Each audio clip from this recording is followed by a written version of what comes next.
On this second Thursday of the month, we write in response to a prompt. Prompts work great because they often take us to places we probably would not have thought to go otherwise. Let's see where this prompt will take you. When we were kids, a doctor's house call or a trip to the doctor's office cost money, sometimes a lot of money our parents may or may not have had.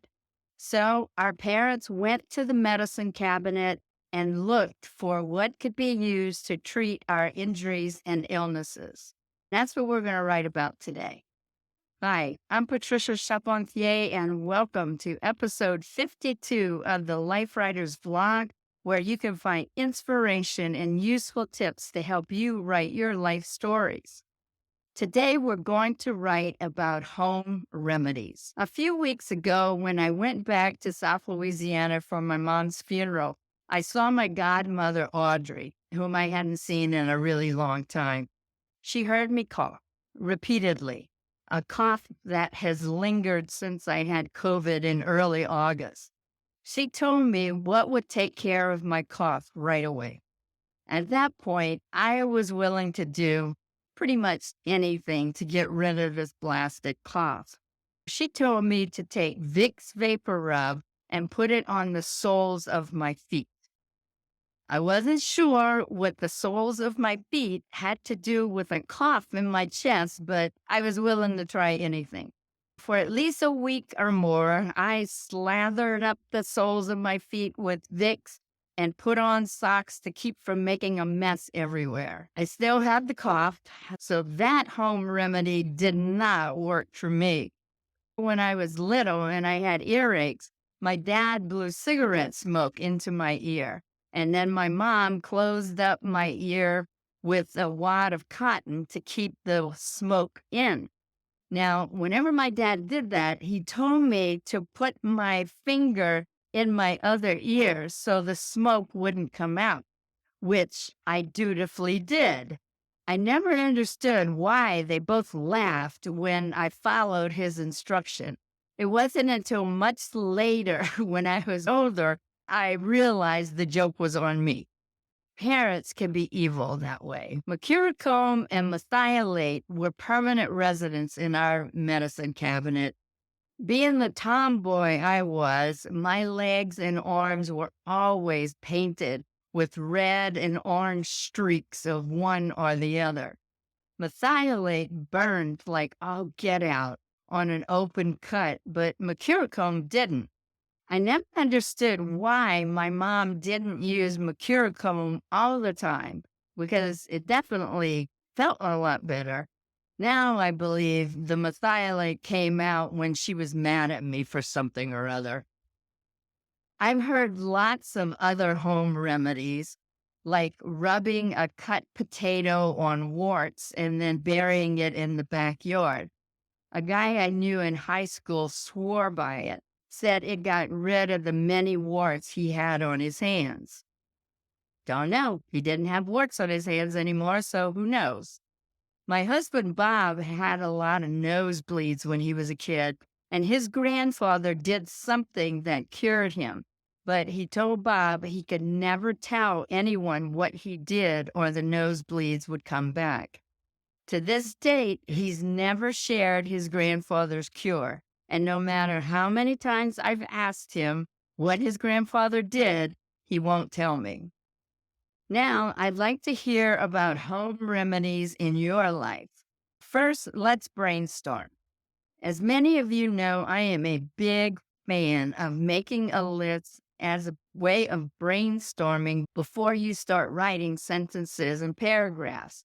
It takes the pressure off of having to face that blank page and feel like you have to write something that's so good.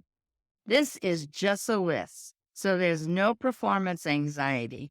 And really, it's a good way to generate many story ideas you might write about at another time. Now, make a list of home remedies you saw or experienced growing up. What did your parents or guardians do to treat your illnesses and injuries? What were some of the more unusual treatments you and other family members received? We're just brainstorming, so don't write any complete sentences. Just make a list of 2 or 3 words, only enough to help you remember what you were thinking. I'm going to set a clock for 3 minutes and I'll let you know when time's up. So just make a list of home remedies.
Okay, how was that?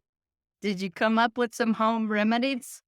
Maybe some memories floated to the surface that you hadn't thought about in ages. I hope so. Look through your list and pick one of the items and write the story surrounding that memory. Tell us about an experience you had or one you witnessed of someone being treated with a home remedy. Write your story and include as much detail as possible. Help us to see and to feel and to experience the application of this home remedy as you remember it. And tell us too if these home remedies worked or not. If you've got another one for a cough, I am more than willing to try it out. But remember, the only way to do this wrong is not to do it at all. We would love to see what you come up with. So post it in the comments section down below. You can upload an MS Word or an Adobe PDF document, or you can even copy and paste your text in the comments block. If you liked what you just watched, sign up to be notified of future vlog posts and upcoming events. Use the buttons below to share this episode on social media or with a friend who might enjoy it. Until next time, everybody, happy writing. If you enjoyed this week's episode, you will love our Life Writers membership. Whether you don't know where to start writing your life stories, have started and stopped many times, or have been writing but want to receive feedback to make your stories better, the Life Writers membership is where you need to be. We have a Get Started roadmap, an extensive library of instructional videos, live events via Zoom, and a supportive and active community. If you want to take the stories that live in your heart and mind and put them onto the page, check out Life Writers at lifewriters.us.